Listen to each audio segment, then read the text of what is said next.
একদম পিছিয়ে কেমন আছেন? কেমন আছেন? ওই যে একবারে পিছিয়ে আছেন, ভালো আছেন? শুনতে পাচ্ছেন? ঠিক আছে। এই জাতীয় সংসদ নির্বাচন সাধারণত জাতীয় সংসদ নির্বাচনকে ঘিরে যখন যে প্রার্থীরা অনেক প্রতিশ্রুতি দেয়, অনেক স্বপ্ন দেখান, আমরা বাস্তবায়নও করেছি মাঝে মাঝে। আমাদের এখানে উপস্থিত মাননীয় সংসদ সদস্য জনাব বাদশা কাকা রামপাল থেকে নেমাকে কিভাবে বাগেরহাটে আনা যায় সেখানে তিনি বিশেষ ভূমিকা রেখেছিলেন। আজকে আমাকে এখানে বাংলাদেশ আওয়ামী লীগ মনোনীত প্রার্থী করে পাঠানো হয়েছে। আমি যে আমাদের বাগেরহাটের 10টা ইউনিয়ন আর কচুয়া 7টা ইউনিয়ন যারা বাংলাদেশের মানচিত্রে আলোকিত হইতে পারে। আমাদের এই পূর্ণভূমি রাজা খান জানানি রহমতুল্লাহ উনার এখানে আসা, আমাকে যে প্রার্থী আমি আসছি কোন উদ্দেশ্যে আসছি, মুরব্বীরা দোয়া করছেন, নেতৃবৃন্দদের দাবিতে আসছি, আপনার দোয়া না করলেও করছেন, এখন আসছি। এই ইতিমধ্যে গণসংযোগ করছি আপনাদের সাথে, অনেকের সাথে আমার দেখা হয়েছে, হয়েছে তো? কাজের সাথে হয় নাই, দেখি কাজের সাথে হয় নাই আপনাদের সাথে। ঠিক আছে, এখন এইভাবে না, আমি আবার আসবো 30 তারিখের পর। তা আপনারা সকলেই উপস্থিত হয়ে আমাকে যে ভালোবাসা দেখালেন, আমি 30 তারিখের পর এই ভালোবাসা শোধ করতে পারবো। এর আগে আমি কোনো প্রতিশ্রুতি দিতে পারতেছি না। আমি এখানে কিছু সময় নিয়ে কিছু কথা বলি। দেশ স্বাধীন হয়েছে কবে? 1971 সালে 16 ডিসেম্বরে দেশ স্বাধীন হয়েছে। এই বাগেরহাটের কলঙ্ক, আমাদের দুর্ভাগ্য, 17 ডিসেম্বর বাগেরহাট স্বাধীন হয়েছে। স্বাধীন হয়েছে ঠিকই, কিন্তু রাজাকার মুক্ত হয়েছে 17 ডিসেম্বর। এর মধ্যে আমি বিভিন্ন ইউনিয়নে গেলাম, পৌরসভায় গেলাম, কচুয়াতে গেলাম, সেখানে সব কয়টা ইউনিয়নে যাওয়া হইল। তো থেকে থেকে আমাদেরকে বলা হইতো যে বাগেরহাট, ডেমা বলেন, বালুইপাড়া, যাত্রাপুর, যে কোনো ইউনিয়ন বলেন, বাগেরহাট বলে রাজাকারের আসন। এই বাংলাদেশে কারো কোনো আসন নাই, সব আসনের মালিক জনগণ আপনারা। তাই জন্য আপনারা আমার সাথে থাকে, আমার শুধু দোয়া করেন। এখানে অনেকে আছেন আমার মায়ের বয়সে, আমি আপনাদের ছেলে মেয়ের বয়সী হতে পারি না, আমার থেকে বড় বড় তো আছে, আছে না? তারা আছে না? আমার চেয়ে বড় তো আছে। তো আমি সন্তান হিসাবে তো আপনাদের দাবি করতে পারি যে আপনারা 30 তারিখে আমাকে একটা সুযোগ দিবেন। এই সুযোগ যদি দেন, তারপরে 30 তারিখে আমি আপনাদের ভালোবাসায় ঋণ শোধ করতে পারবো। তার আগে এই মুহূর্তে 2-4টা বড় কথা বলতে পারবো। আমি এই করে দিব, সেই করে দিব, রাস্তাঘাট সব কাঁচা যেগুলি আছে পাকা হয়ে যাবে, ব্রিজ হবে, লাইট আসবে, বিদ্যুৎ আসবে, আপনাদের কর্মসংস্থান সবই সম্ভব। মাননীয় প্রধানমন্ত্রী জননেত্রী শেখ হাসিনাকে যদি আবার সরকার গঠন করার সুযোগ আপনাদের, তবে এতটুকু কথা বলে দিতে পারি, বাগেরহাট সদর অর্থাৎ এই বাগেরহাট 2 আসন বাংলাদেশের অন্য কোন আসন থেকে পিছায় থাকবে না। এখানে আমার মা বোনদের যারা আছেন আর মুরব্বীরা যারা আছেন, আমাকে জিজ্ঞেস করা হয় আপনার বাগেরহাট নিয়ে কি আলাদা স্বপ্ন আছে। আমি সেখানে বলি আমাদের যে বয়সটা এখন, সে সময় অনেকে মুক্তিযোদ্ধা করছেন না, আমাদের এই বয়সে অনেক কিছু করার ইচ্ছা থাকে, মনে হয় সব কাজ একসাথে করা সম্ভব। তা আমাকে যখন জিজ্ঞেস করেন আপনি প্রথম কি কাজটা করবেন, আমি প্রথমে এসে সব করবো। রাস্তাঘাট যা যা বাকি আছে সমস্ত একবারই করার ইচ্ছা, কারণ ইচ্ছা তো অনেক।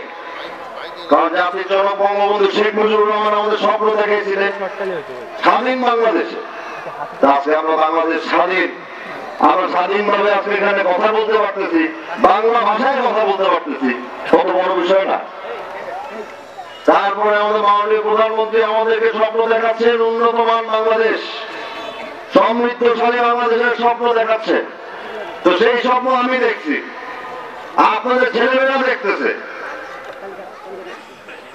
আমার ভাই বোনরা দেখতেছেন, মুরব্বীরা যারা আছেন আপনারাও দেখছেন। এখন এই সমৃদ্ধশালী প্রগতিশীল উন্নয়নমুখী বাংলাদেশ করতে হলে আমাদের কি দরকার?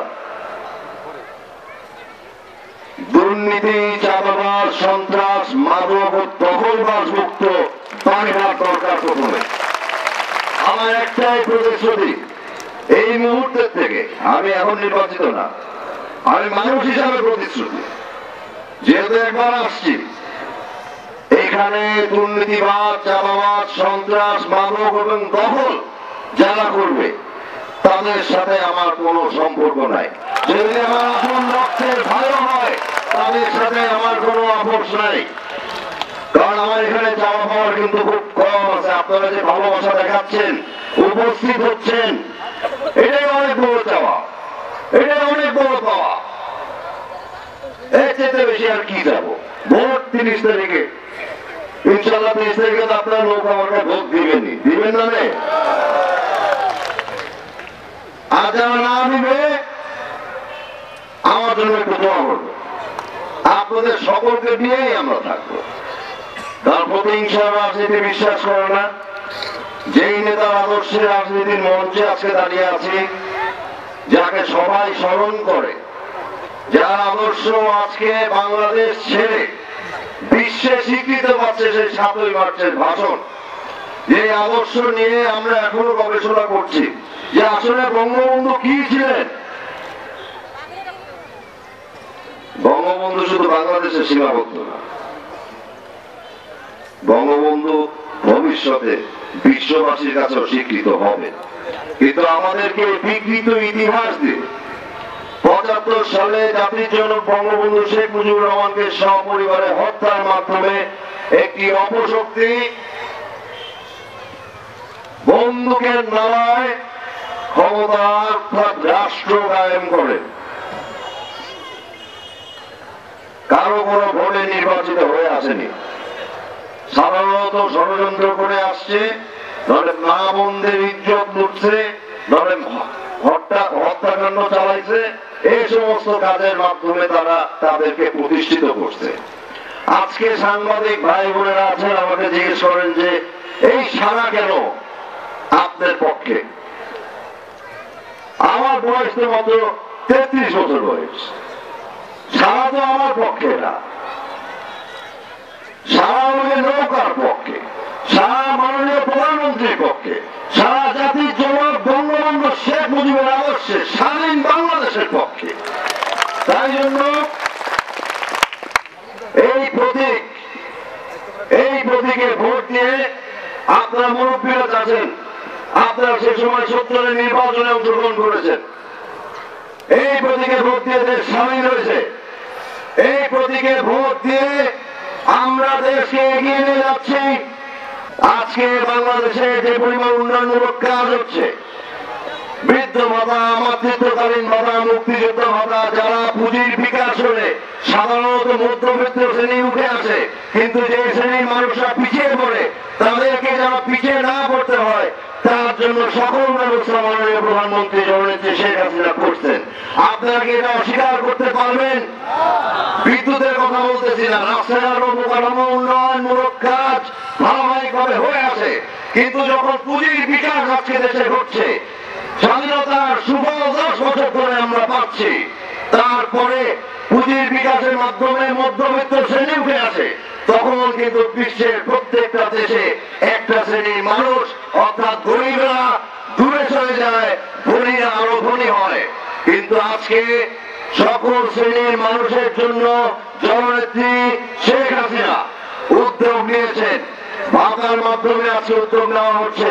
সামনে প্রশিক্ষণ দিয়ে বেকার ভাইদেরকে কর্মসংস্থানের ব্যবস্থা করে দেওয়া হবে। তিনি যেটা বলেন তিনি তার কথা রাখেন, কারণ তিনি তার পিতার আদর্শে রাজনীতি করেন। জাতির জনক বঙ্গবন্ধু যে কথা বলতেন তিনি তার কথা রাখতেন। আজকে আমি আপনাদের কাছে আর বেশি কিছু বলবো না, সাধারণত এত জোরে জোরে কথাও বলি না। আপনারা যদি 30 তারিখ পর্যন্ত আমার দায়িত্ব নেন, তারপরে আমি আপনাদের ঋণ 30 তারিখের পর শোধ করবো বলেছি। আমি যেই কথা বলছি আমিও সেই কথা রাখবো। সবচেয়ে বড় কথা, এই 30 তারিখের নির্বাচনকে কেন্দ্র করে আমাদের এই ষড়যন্ত্রকারী যে অপশক্তি বাংলাদেশে কাজ করছে তারা কিন্তু বিভিন্ন ভাবে আমাদেরকে আতঙ্কিত করতে পারে। এটাই আমাদের আর তাদের মধ্যে সবচেয়ে বড় পার্থক্য। তারা চায় আমরা আতঙ্কিত ভাবে বাস করি, আমরা চাই আলোকিত ভাবে বাস করতে। তাই জন্য আমার জন্য দোয়া করেন। বক্তব্য আজকে এখানে শেষ করলাম। জয় বাংলা, জয় বঙ্গবন্ধু।